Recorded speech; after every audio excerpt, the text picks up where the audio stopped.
November 27 பிறந்த நாள் காணும் தமிழக துணை முதல்வர் உதயநிதி ஸ்டாலின் அவர்களை வாழ்த்தி மகிழும் KN அருண் நேரு அவர்கள். Welcome to IPS finance show. இன்னைக்கு சந்தை எப்படி இருந்துச்சு அப்படிங்கறத முதல்ல பார்த்துடலாம். சென்செக்ஸ் 1190 புள்ளிகள் சரிஞ்சு 79,043 முடிஞ்சிருக்கு. நிப்டி 360 புள்ளிகள் சரிஞ்சு 23,914 முடிஞ்சிருக்கு. இன்னைக்கு சந்தை எப்படி இருந்துச்சு அப்படிங்கறத பத்தி நம்ம நாகப்பன் சார்கிட்ட கேட்கலாம். வாங்க நிகழ்ச்சிக்குள்ள போகலாம். சார் வணக்கம், எப்படி இருக்கீங்க? வணக்கம் வெங்கடேஷ், நல்லா இருக்கேன் சார். இன்னைக்கு சந்தை ஒரு சரிவை சந்திச்சிருக்கு. என்ன காரணம் சார் இந்த சரிவுக்கு? முக்கியமான காரணம் நான் ரெண்டு தான் சொல்லுவேன். ஒன்னு ப்ராஃபிட் புக்கிங். ஏன்னா நல்ல வீழ்ச்சிக்கு பிறகு ஒரு ஏற்றம் இருந்தது இந்த US எலெக்ஷனுக்கு அப்புறம், அதுல ஒரு கரெக்ஷன். பட் மெயினா இன்னைக்கு இந்த இந்த முன்பேர் ஒப்பந்தம்னு சொல்றோம் இல்லையா, டெரிவேட்டிவ்ஸ் கான்ட்ராக்ட், அந்த ஃபியூச்சர்ஸ் அண்ட் ஆப்ஷன்ஸ் முதிர்வு தினம். ஸோ அது இன்னைக்கு எல்லா பொசிஷனை க்ளோஸ் பண்ணணும். ஸோ அன்வைண்டிங், பொசிஷன் அன்வைண்டிங் நிறைய நடந்திருக்கும். அதற்கான வாய்ப்புகள் அதிகம். அதன் காரணமா தான், ஏன்னா இண்டெக்ஸ் தான் கணிசமா விழுந்திருக்கு. மெயின் இண்டெக்ஸ் நிப்டியும் சென்செக்ஸும். இன்னைக்கு சென்செக்ஸ்ல பார்த்தா 30 பங்குகள்ல ஒரு பங்கு ஸ்டேட் பேங்க் ஆஃப் இந்தியா மட்டும்தான் இன்னைக்கு அட்வான்ஸ் ஆயிருக்கு. மத்த 29 பங்குகளும் இன்னைக்கு விலை இறக்கத்துல முடிவடைஞ்சிருக்கு. நிப்டி எடுத்துக்கிட்டா கூட அந்த நிப்டி குறியீடு 360 புள்ளிகள் இறங்கி இருக்கு. நிப்டி நெக்ஸ்ட் பாத்தீங்கன்னா நெக்ஸ்ட் 50ங்கிறது அதானி பங்குகளை நிறைய பங்குகளை உள்ளடக்கியது. அது ஸ்லைட்லி பாசிட்டிவா தான் க்ளோஸ் ஆயிருக்கு. பிராடர் மார்க்கெட்டும் பாத்தீங்கன்னா இன்னைக்கு NSE-ல 2870 பங்குகள்ல 1537 பங்கு அட்வான்ஸ் ஆயிருக்கு. 1245 தான் டிக்ளைன். 52 வீக் ஹை பாத்தீங்கன்னா 61, லோ 18 தான். அப்பர் சர்க்கியூட் ஹிட் பண்ணது 118, லோயர் சர்க்கியூட் ஹிட் பண்ணது வெறும் 41 தான். ஸோ பிராடர் மார்க்கெட்லயுமே வீழ்ச்சி கொஞ்சம் குறைவா இருக்கு. இந்த மெயின் இண்டெக்ஸ்ல அளவுக்கு இல்லை. அப்படின்னா ஒரே ஒரு வாய்ப்பு என்னன்னா, இண்டெக்ஸ் அது அடிப்படையிலான அந்த டெரிவேட்டிவ் கான்ட்ராக்ட்ஸ் எல்லாம் இன்னைக்கு முதிர்வு ஒவ்வொரு மாசமும் கடைசி வியாழன் என்று அந்த ஒப்பந்தத்தை அவங்க ஸ்கொயர் ஆஃப் பண்ணணும் அந்த பொசிஷன். அதனால இன்னைக்கு அந்த வீழ்ச்சி இருந்திருக்கும் நினைக்கிறேன். நாளைக்கு டெக்னிக்கலா வீக்கா இருக்குங்கிறத தவிர பெரிய இதனுடைய தொடர்ச்சி நாளைக்கு இருக்காதுன்னு நான் நினைக்கிறேன். நீங்க அதானி பங்குகள் பத்தி சொன்னீங்க சார். அந்த அமெரிக்கா வழக்கு அதுக்கப்புறம் ஒரு பெரிய சரிவு வந்துச்சு. இப்ப திரும்பி அதானியுடைய பங்குகள் ஏற ஆரம்பிச்சிருக்கு. என்ன காரணமா இருக்கு? ஒரு ஓவர் ரியாக்ஷன் தான் நான் நினைக்கிறேன். சில சமயங்கள்ல நேத்து முன்தினமோ பேசணும். இந்தியாவின் மிக பிரபலமான வக்கீல்கள் வெளிநாட்டுல இந்த இந்திய நிறுவனங்கள் சார்பா வாதாடக்கூடியவர்கள் வெளிநாட்டு கோர்ட்ல பல பேர் நேத்து சொல்லியிருக்காங்க, அந்த ஆக்டுக்கு கீழே அமெரிக்காவுடைய சட்டத்திட்டங்களுக்கு உட்பட்டு பார்க்கும் பொழுது இதை நிரூபிக்கிறது கஷ்டம். ஏன்னா அவங்களுடைய குற்றச்சாட்டே நான் நேத்தே சொன்னேன், இது பிடி வாரண்ட்னு வேற நிறைய ஊடகங்கள்ல போட்டிருக்காங்க. அது பிடி வாரண்ட் எல்லாம் கிடையாது, குற்றச்சாட்டு. அதை ப்ரூவ் பண்ணணும், அது வழக்கு நடக்கும். நிரூபணமானால் அவங்களுடைய சொத்துக்கள், அது சம்பந்தமான சொத்துக்களை ஃபர்ஃபிட் பண்ணுவாங்க, போடுங்க, அது கையில எடுக்கப்படும். இது உடனடியாக நாளைக்கே உடனே அரெஸ்ட் பண்ணி நாளைக்கு ஜெயில போட்டு அதெல்லாம் கிடையாது. சோ இந்த தெளிவு ஒரு பக்கம் வந்திருக்கு. ரெண்டாவது, LIC மேட்டர்ல பாத்தீங்கன்னா கூட முதல்ல இந்த அதானி பங்குகள் முத பிரச்சனை வந்தப்ப ஹிண்டன்பர்க் மேட்டர்ல LIC எல்லாம் இன்வெஸ்ட் பண்ணிருக்காங்கன்னு சொன்னப்ப கூட 1 நாள் 2 நாள் வீழ்ச்சியை சந்தித்தது, பிறகு ரெக்கவர் ஆனதை நம்ம பார்த்தோம். ஸோ அதனால people still C value in the stocks. இப்போ நான் பிரைசிங்கை பத்தி கமெண்ட் பண்ண முடியாது. இப்போ அதானி போர்ட் எடுத்துங்க, அது அதனுடைய விலை நியாயமான விலையா, இந்த விலைக்கு வாங்கலாமா விற்கலாமான்னு அவங்கவுங்க முடிவு பண்ணிக்கணும். பட் அவங்களுடைய எக்ஸ்டென்சிவ் நெட்வொர்க் பாருங்க, இந்தியா முழுவதும் இருக்கக்கூடிய போர்ட்ஸ்ல அவங்க ஒரு ஆக்டோபஸ் மாதிரின்னு தவறான உதாரணமா போயிடும். பட் ஆனா அவங்க பறந்து விரிந்து எல்லா இடத்துலயும் அவங்க இருக்காங்க. இப்ப நீங்க ஒரு ரூட்ல சென்னையிலிருந்து திருநெல்வேலிக்கு ஒரே ஒரு பஸ் ஒருத்தர் ஓட்டுறாருங்கிறது எப்படி, சென்னையிலிருந்து ஒரு 25-30 நகரங்களுக்கு ஒவ்வொரு நகரத்திற்கும் 5 பஸ் ஓட்டுறாரு ஒருத்தர்னு வச்சுக்கோங்க. அவருடைய ஒரு கனெக்டிவிட்டி எப்படி இருக்கும், அவருடைய ரேட்ஸ் எப்படி இருக்கும், அவருடைய சக்சஸ் ரேட் எப்படி இருக்கும், அது மாதிரியான லெவலுக்கு அவங்க இப்ப வந்துகிட்டு இருக்காங்க. இப்ப இந்த தற்காலிகமான செட்பேக்ல இருந்து வருவாங்கன்னு சந்தை நம்புகிறது. நம்ம பொறுத்திருந்து பார்க்கணும்.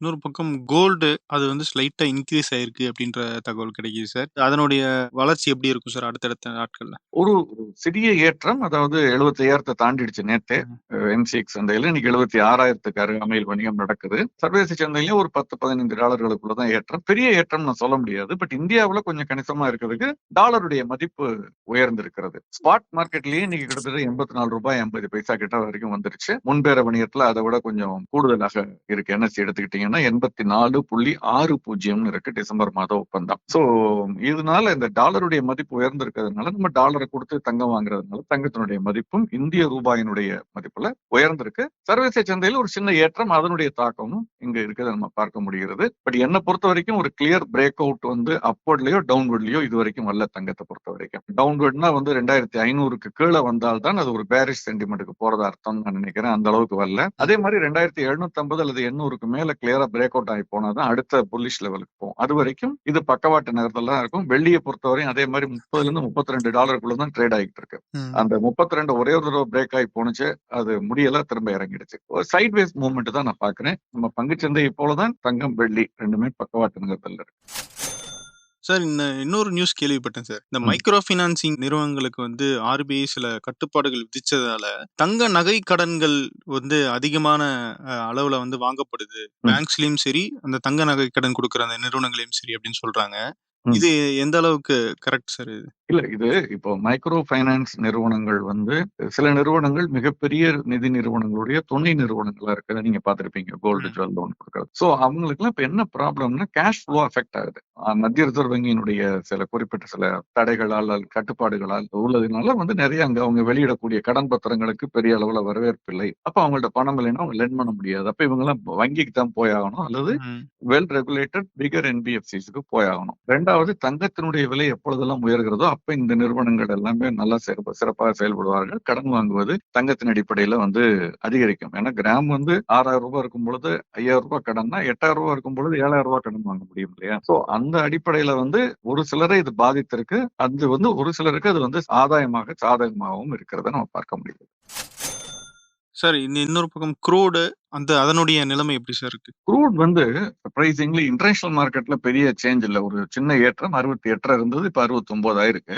ஆ. பட் உள்ளூர் சந்தையில பார்த்தீங்கன்னா வந்து டிசம்பர் மாத ஒப்பந்தம் $5,855, அதாவது கிட்டத்தட்ட 1% ஏறி இருக்கு. நேற்று 5,800 கீழே இருந்தது, இன்னைக்கு 5,855 ஒரு 1.25% ஏறி இருக்கு. இதுவும் அந்த டாலருடைய மதிப்பு உயர்தலுடைய தாக்கமா தான் இருக்கும்னு நான் நினைக்கிறேன். அதுதான், வேற எந்த விதமான, ஏன்னா இந்த டீவியேஷன்ங்கிறது சர்வதேச சந்தைக்கும் உள்ளூர் சந்தைக்கும் ரொம்ப குறைவா தான் இருக்கும். அது அதிகமா இருக்குன்னா டாலருடைய மதிப்பு மாறும் பொழுது இந்த மாதிரி நிகழும். அது இருக்கதை நான் பார்க்கிறேன். அதுவுமே பக்கவாட்டு நகர்தல்ல தான் இருக்கு. அந்த $68 $69 இருந்து $71 $72 தான் இருக்கு. அந்த $2-3 இருக்க வரைக்கும் அது பக்கவாட்டு நகர்தல். 75 அல்லது $76 டெசிசிவா 2-3 நாட்கள் தொடர்ந்து பிரேக் அவுட் ஆனிச்சுன்னா அடுத்த புல்லிஷ் லெவலுக்கு 80 85 போறதுக்கான வாய்ப்புகள் இருக்கு. இப்போதைக்கு அது இல்ல. ஒரே ஒரு விஷயம், இந்த டிசம்பர் மாதம் முதல் வாரத்துல வந்து ஓபெக் நாடுகளுடைய கூட்டம் இருக்கு. அவங்க வந்து இந்த அடுத்த ஆண்டு வந்து ஓவர் சப்ளை இருக்கும், அதனால ப்ரொடக்ஷனை கட் பண்ணணும்னு ஒரு குரூப் சொல்லிக்கிட்டு இருக்காங்க. ஏன்னா அவங்க ஆர்டிபிஷியலா ப்ரொடக்ஷனை உற்பத்தியை குறைப்பதன் மூலமாக விலையை தக்க வைத்துக் கொள்ளலாம் அல்லது விலையை ஏத்தலாம் அப்படிங்கிற ஒரு இன்னொரு குரூப். அப்படி இல்லை, நம்ம வாய்ப்பு இருக்கும் பொழுது பயன்படுத்திக் கொள்ளணும், அதிக உற்பத்தி செய்து நம்ம விற்பனை செய்யணும்னு இன்னொரு குரூப். சோ இவங்களுடைய சந்திப்பு இருக்கு. அதுல என்ன முடிவு எடுக்கிறாங்கிறத பொறுத்து கச்சா எண்ணெயினுடைய விலை வந்து அடுத்த வாரத்துல ஒரு தீர்மானத்துக்கு வரும்னு நினைக்கிறேன்.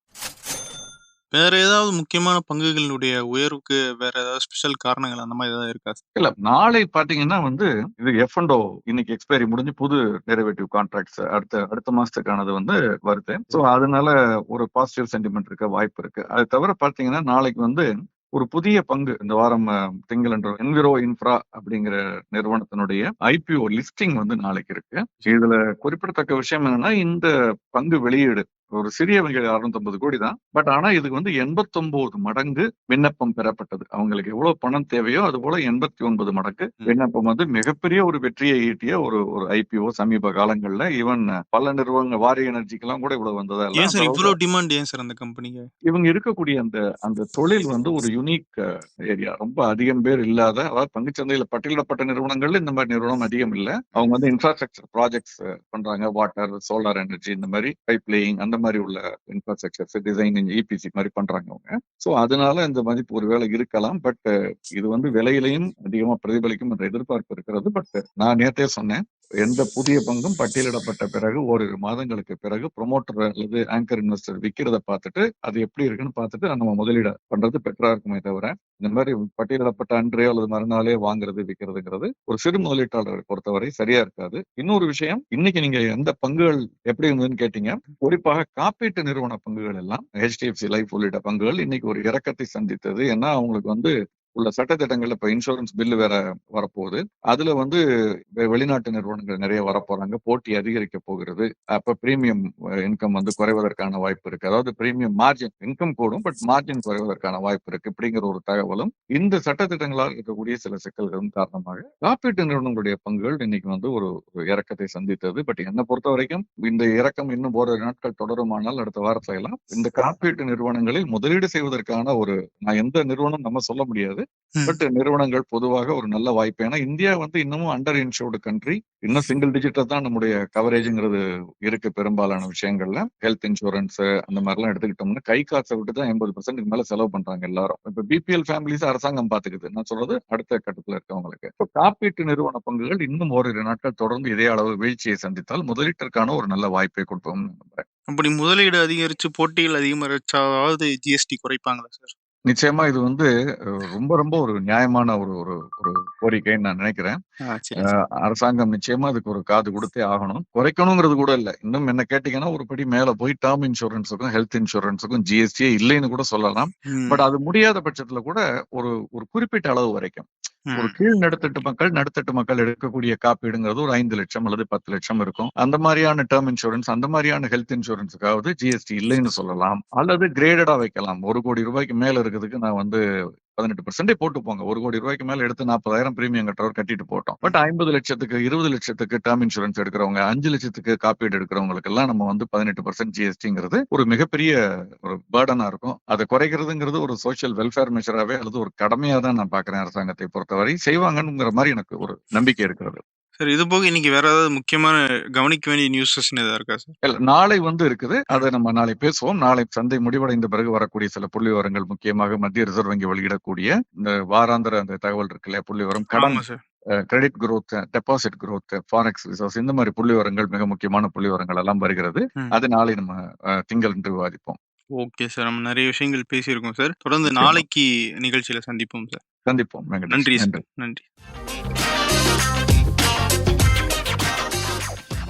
நவம்பர் 27 பிறந்த நாள் காணும் இளைஞர்களை வளர்ச்சி பாதை நோக்கி வழிநடத்தி செல்லும் எங்களின் திராவிட இளவல் தமிழக துணை முதல்வர் உதயநிதி ஸ்டாலின் அவர்கள் வாழ்க பல்லாண்டு என வாழ்த்தி மகிழும் KN அருண் நேரு அவர்கள்.